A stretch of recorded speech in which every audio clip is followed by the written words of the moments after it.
Hi friends, my name is Maylin and welcome back to my channel. I am a flutist, performer, and music teacher located in the city of Toronto, Canada, and this is my series where we learn how to play the flute from scratch. So thank you again for joining me here today. In this video, we'll be learning about low E flat and low D and what enharmonic notes are. So if you're interested, be sure to stick around. Also, if you do have any issues with your practicing, or you just need something to help you figure out how to get more productive practice sessions, feel free to check out my practice guide located in the description down below. It gives you 8 easy steps on how to get a really productive practice session in. Otherwise, if you do have any questions throughout the video, feel free to drop them, of course, in the comment section down below, and I'll do what I can to help answer those questions. Anyway, let's just get right into this video. Okay, and as per usual, we'll be reading through the Trevor Wise Flute Beginner's Book, number 1. And today we'll be starting on page 28, and this is where we're going to be introduced to E flat and D. So these are some of the lowest notes on the flute. We're not all the way to the bottom, so I'm just going to put it up right here. Okay, so first I'm going to start off with that low E flat. So essentially what you're doing is you're putting down all your fingers at once except the pinky on your left hand. So that's going to be your thumb at the back. 1, 2, 3, and then 1, 2, 3, including the pinky lever on the right hand. So it's going to sound like this.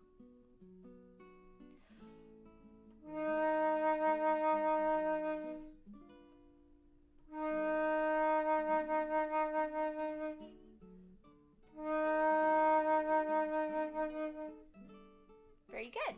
And then once you get E flat, low D is really easy. All you're going to do is lift up your pinky on the right hand here. So low D sounds like this.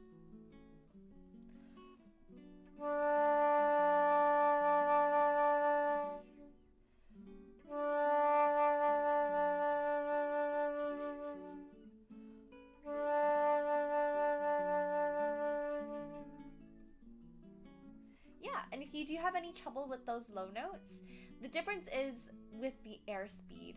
So what I notice when I play my low notes is that my airspeed is a little bit less than it is with any of the higher notes, the middle register, and especially the high register.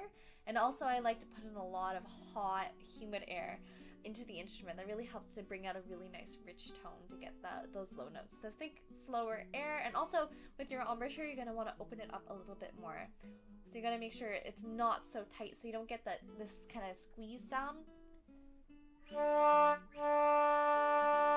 You definitely don't want that pinched sound. We want it to be open. So be sure to make sure that your embouchure itself is a little bit more open than it is with any of the other notes. So again, that low D.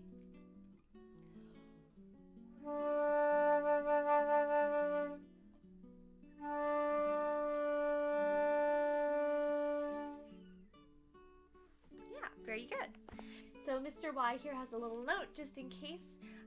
Make sure that your right hand position is going well. So just as a recap for your right hand position, you want to make sure that your thumb is relatively centered, coming straight out. It's not kind of like this or like this. We do want it in a nice comfortable position where it's able to hold the majority of the weight of the flute, and then your fingers should be coming right on top. They shouldn't kind of be squeezing like this or like this. They should be coming right on top of the keys, and also right in the center. So if you don't have open holes, then that's okay. Really try and feel the center, the little dip of the keys. That's going to help you. Also, what I've done in the past, I've actually used a little bit of painter's tape. So what you can do is take a little bit of painter's tape. What I like about painter's tape is it doesn't leave any sticky residue on the instrument, so it's okay to use it. Take a little roll and wrap it around so that you can feel the sticky part both on the key and on your finger, and that's going to help you with your finger placement. So that should be a fun exercise if you've never tried it before. Alright, so I'm going to go through all of the exercises here that goes between E flat and D. So the first one, I'm going to put it right up here. So just as a recap, this one is in 4/4. So that means 4 quarter notes per measure. Mr. Y here has written a little reminder with the E flats, so make sure that you do play it with E flat. And of course, if you're ever unsure with the note names, don't hesitate to write any of them down. Okay, so this one we're going to do like normal with our clapping count, then I'll play it back for you so you can hear it. So these exercises are really great, by the way, as warm-ups. So if you want to practice again with getting those low notes to get that really nice tone, feel free to come back to this exercise or these exercises and to do it really nice and slow so that you can really get used to playing those low notes and hearing what it sounds like and improving those sounds when you warm up. All right, so the first bar, you're going to want to hold it. So remember the little sign here with the arch and the dot in the middle, that is called a fermata, which means that you want to hold it for longer than the specified note length. The general rule is that you play for half the note length more. So for this one, you would want to play for 6 beats. So this one I'm going to skip for the counting part. So I'm just going to do the last 4 measures here. So 1, 2, 3, 4. 1, 2, 3, 4. 1, 2, 3, 4. 1, 2, 3, 4. 1, 2, 3, 4. So first what I'm going to do is I'm going to play just like I would with the first bar with the fermata. So if you don't play as long as me, that's totally okay. Play for as long as you can, making sure that you're really focusing on the sound that you're producing.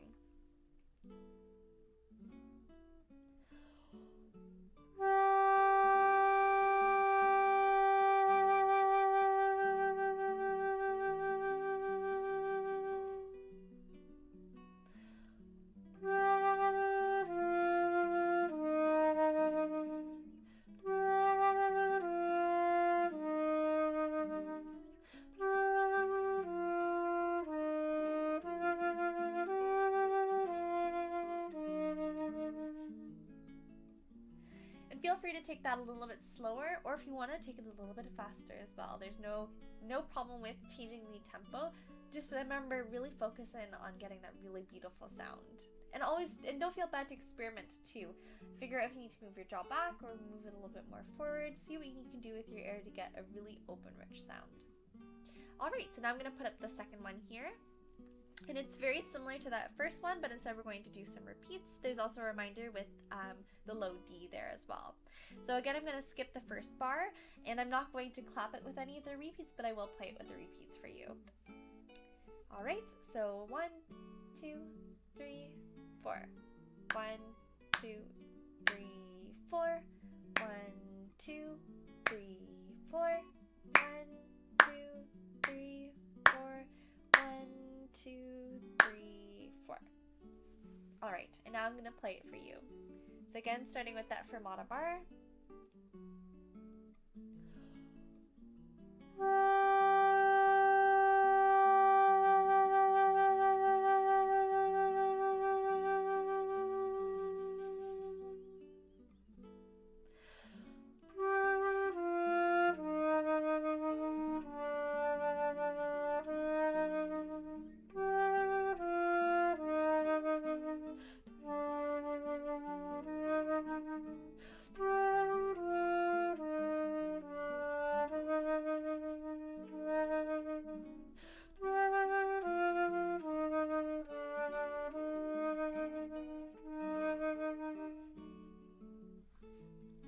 All right, so that is that one.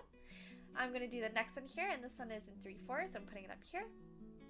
So remember, every time we're in 3/4, we want to have that nice wheel, that 1, 2, 3, 1, 2, 3.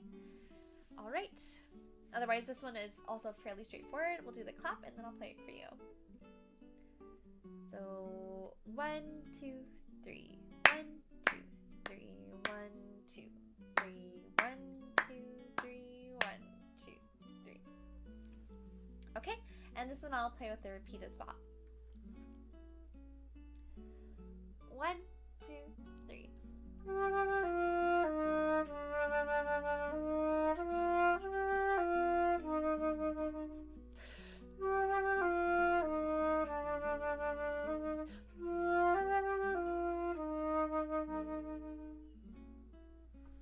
Okay, and then the last one here, I'm going to put it up. This one's a little bit longer than the other ones. There's no repeats. We're just going to play it all the way through. And this one, make sure that you are playing E natural rather than E flat. So again, we'll do the clap and count again. 1, 2, 3, 4. 1, 2, 3, 4. 1, 2, 3, 4. 1, 2, 3, 4. 1, 2, 3, 4. 1, 2, 3, 4. 1, 2, 1, 2. All right, and I'll play it for you so you can get it in your ear. And again, you can always go back to any of these exercises and try them out throughout your practice session as well. So feel free to come back to these exercises anytime throughout your practice session, just to give yourself a reminder of what the low notes feel like, and again, experimenting with your sound. So it's always good to come back to it, even throughout a practice session. Okay, so 1, 2, 3, 4.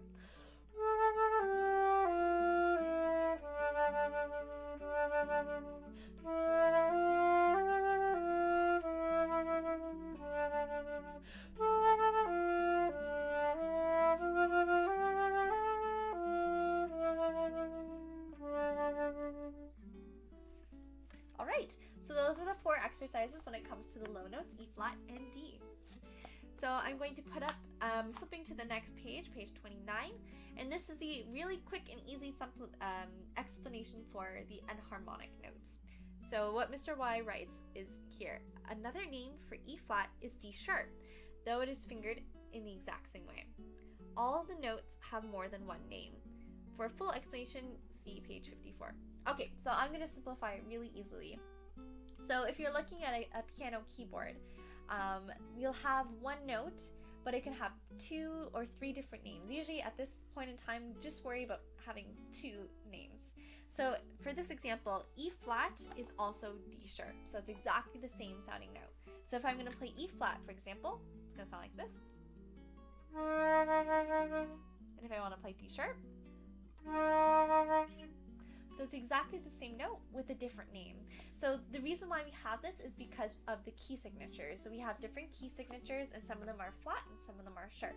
So if we want to write it in the correct key signature, we want to use the correct names in those key signatures. So that's why we would have a note with 2 different names, although it means exactly the same thing. So this would be applicable to other notes, of course. So what I'm going to do is I'm going to put a keyboard up here, and this is going to show all the different notes with their usual counterpart names. So for example, we can have, so C is also B sharp, for example. Or we also have C sharp is also D flat, and it goes throughout the whole keyboard. So if you ever have any questions about that, you can always refer back to this keyboard, and that's going to help you kind of figure out what those enharmonic names are. Alright, so the last thing that we're going to do today is the low note exercise right underneath on page 29. So I'm going to put it up right here. And this one, instead of using the flats, we're actually using sharps. So here we have D sharp, and we have some F sharps here as well. So F sharp, just in case you want to know what the enharmonic name for that, is G flat. So what I would do with this one is, for sure, I would write down what the note names are, and then if you want to as well, if you feel like you want to write in the enharmonic names below that, feel free to do that too, just so you can get your brain to recognize that that is exactly the same note, just with the 2 different names. So as per usual, we're going to do the clap and count. So this one again is in 3/4, so 3/4 notes per measure. There's no repeats. We have 2 breath marks and a rest. Otherwise, nothing too crazy. So we're going to take it a little bit slower. 1, 2, 3. 1, 2, 3. 1, 2, 3. 1, 2, 3. 1, 2, rest. 1, 2, 3. 1, 2, 3. 1, 2, 3. 1, 2, 3. All right, so now I can play it for you, just so you can get it in your ear. And don't feel bad if you don't get this one right away. It is always a little bit confusing when you flip from flats to sharps. So be very generous with yourself and really try this out a few times just to get used to reading the sharps instead of reading flats. So 1, 2, 3.